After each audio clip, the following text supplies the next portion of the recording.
Ассалаумағалейкум достар, бұл New Sport арнасы. Достар, видеоны бастамастан алдын арнаға тіркеліп, видеоға лайк басып, өз ойларыңызды комментарияда қалдырып кетіңіздер.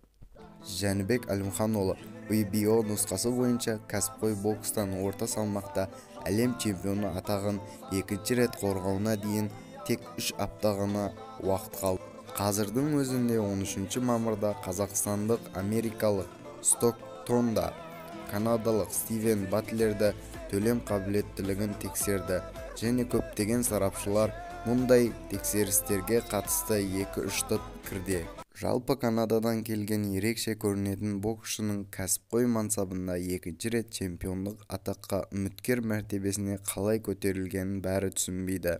Бәлкім көпшілігі әлі де өзінің жауынгерлік таланттарына емес, промоутерлеріне қажет консенсус таба білу қабілетіне риза болуы керек.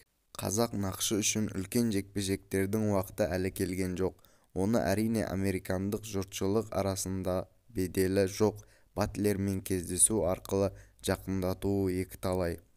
Әйтсе де өзін әріптес етіп сұраған канадалық жігітті тезірек аяқтау қазір Жәнібек Әлімханұлы үшін абырой ісіне ұқсайды.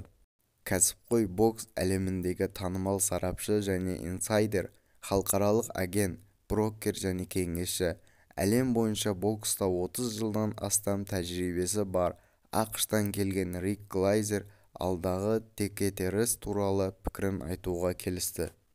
Рик Жәнібек Әлімханұлының орта салмақтағы WBO тұжырымы бойынша әлем чемпионы атағын Стивен Батлерге қарсы қорғайтыны туралы не айтасыз? Мен не айтамын? Қорқынышты. Бұл сәйкессіздік. Батлер ең жақсысы қарапайым боксшы. Демек сіздің айтуыңыз бойынша бұл нәрестені ұрғанмен бірдей болады ма? Иә, соған жақын. Бірақ WBO-ға мұндай жекпе-жек не үшін керек? Үйім оны жүргізуде не ұтады? Ештеңе дегенмен. Жәнібек Әлімханұлымен ешкімнің айтқысқысы да келмейді. Алдағы жекпе-жекте Жәнібекке қиындық болмайды деп ойлайсыз, солай ма? Ешқандай да қиындық болмайды. Бірақ қазіргі уақытта қазақстандыққа мықтырақ қарсылас күтудің қажеті жоқ, солай емес пе? Онымен ешкім жекпе-жекке шыққысы да келмейді. Сіздің ойыңызша қазір Боб Арум Жәнібекке қатысты жағдайдың бәрін жасап жатыр ма? Әлімханұлы тұйық шеңберге түсіп кеткен сияқты емес пе? Арум тырысып жатыр. Иә, бұл тұйық шеңбер.